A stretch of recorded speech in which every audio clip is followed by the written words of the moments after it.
Yeah. What is going on, guys? I just want to give my trade recap for today.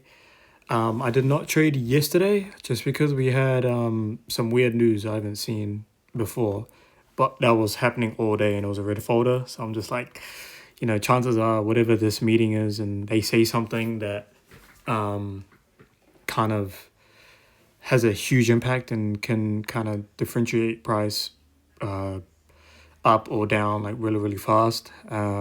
And the day before that there was bank holiday with the USD. So I did not trade those 2 days. But today we did trade and we did go break even. Another break even day. Yeah, kind of not sure why or like what's going on in terms of POIs, right? Like, ideally, I thought that we would have at least taken out this high, but again, we made equal highs and then we tried up that retracement down. We had some move within this Fair Valley gap here, and then like it's just weird. Like it's just weird. I'm not gonna lie, but ideally, um, what would have been an easier trade would have been off this 5 minute bearish, just because price looked like it was trying to hit somewhere to take out some form of lows. So as you can see, um, price used it to displace. We get that sweep, right? We get that inversion, right? We enter, and it would have been something like this, maybe targeting this low.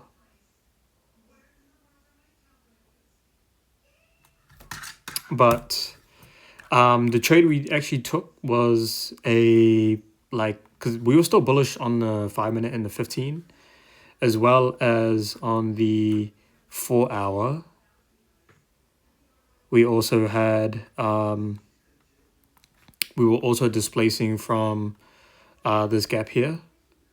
So that was happening on the 4 hour as well. And we were displacing and making some moves up. As you can see, we made a nice bullish candle here. On the 1 hour time frame, we did have within the 4 hour Fair Valley gap, we also had some 1 hour gaps as well being used within that move down. And we actually inversed this bearish Fair Valley gap here. And within that, we made a couple moves up. And on that move up, we made two Fair Valley gaps here.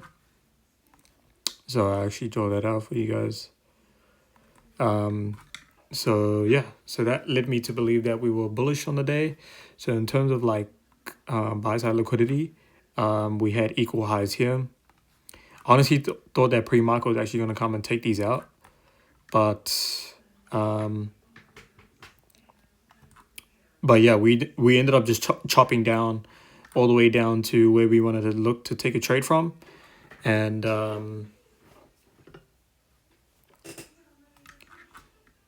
yeah, I mean the trade could have worked. The trade could have worked. I think I just got there's a couple things I messed up on. I will explain. But again, we had this Fair Valley gap as well as this Fair Valley gap, two Fair Valley gaps. So we also had like this order block here that kind of it's pretty obvious that was made on the move up that caused a huge displacement move. So this could be some form of POI as well.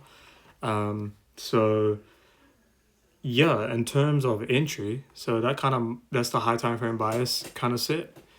On some lower time frames, yeah, again, we had these 5 minute gaps that we looked to take a trade off after taking out these lows. I was kind of looking to see whether we could bounce from these lows and to take out these highs. But what ended up happening was that we came all the way down and we actually filled this 5 minute as well as this order block.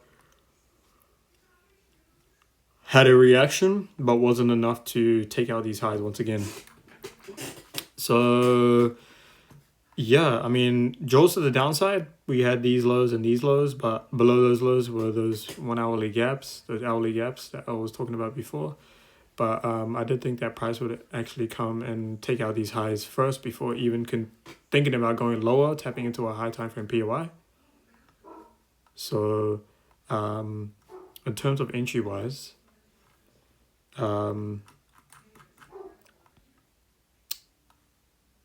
As you can see, that I actually entered off the inverse, but what I should have accounted for was the fact that we still had this bearish move down. So ideally, the perfect move would have actually been this, right? We get a sweep of these lows, we get a nice V-shaped recovery, and within that, we inverse this little gap here, and we get that retracement, and that could have that would have been a nice confluence to enter on. But again, just one of those things where I have to remind myself that, hey, like, it's higher probability when we look for that V shape, right? When we look like this cannot be classified as a V shape, because if it was a V shape, we would have cleared out this whole range, right? So ideally, what's next? Wait for price to make another structure, right? We have some displacement down, we have a move up, we come out to take out those lows, and then we have a V-shaped recovery there, right? That's our V-shape. And in there, we made an inverse, and we could have caught shorts up here. This would have been take profit 1. You could even aim for these highs as well, for 1 to 2. But yeah, as you can see, that trade was the original idea that we were looking for, as our main draws were towards these highs up here.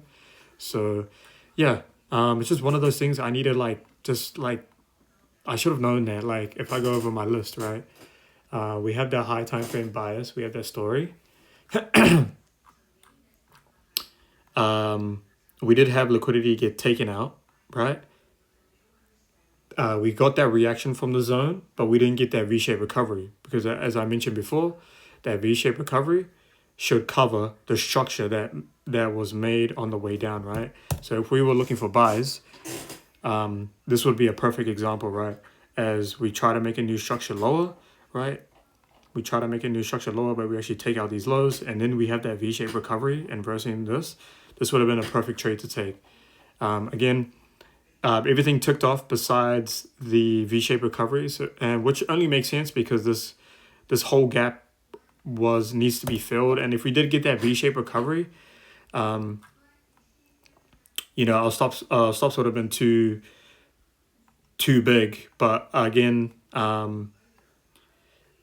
I did get out break even just because I knew that we had this 5-minute unfilled, which was made on the way down.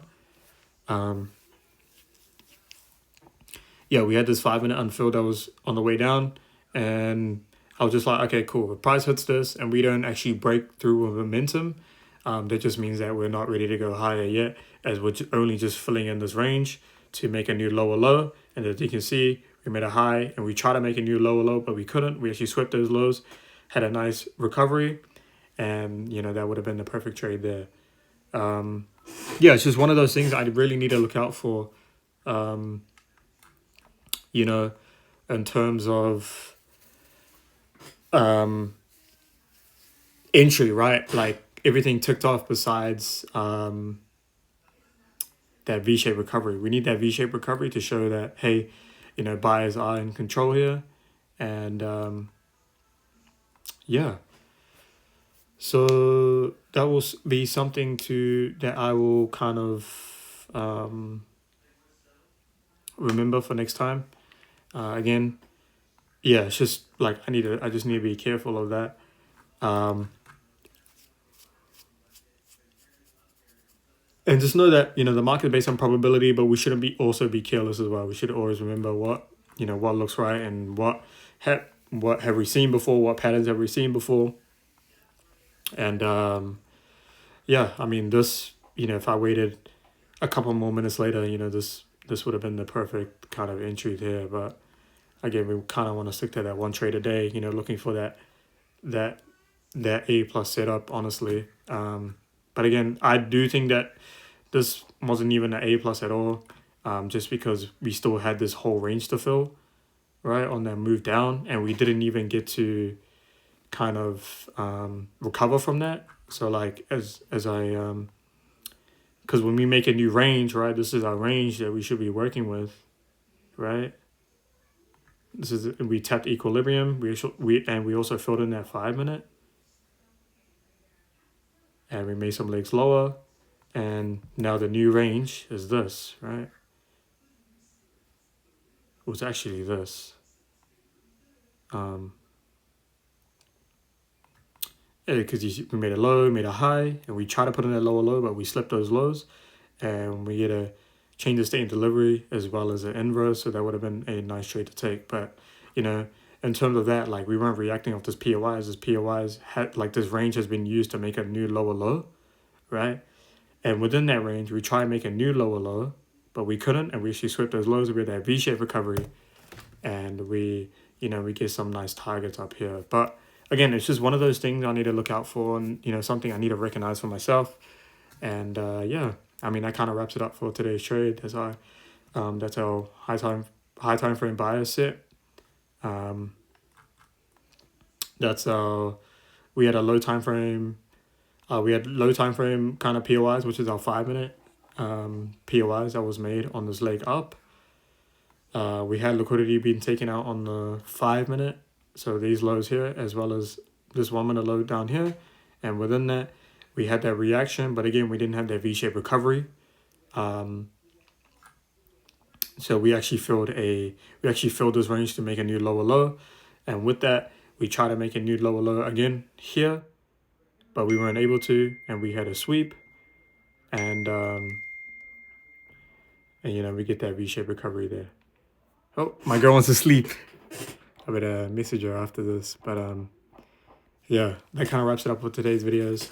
Again, almost there in terms of, like, trying to make it click and everything, makes sense. Yeah, we're almost there. We're trying to make everything work. So just got to keep believing, got to keep having that positive attitude coming into the market every day. So yeah, that kind of wraps it up with today's trade.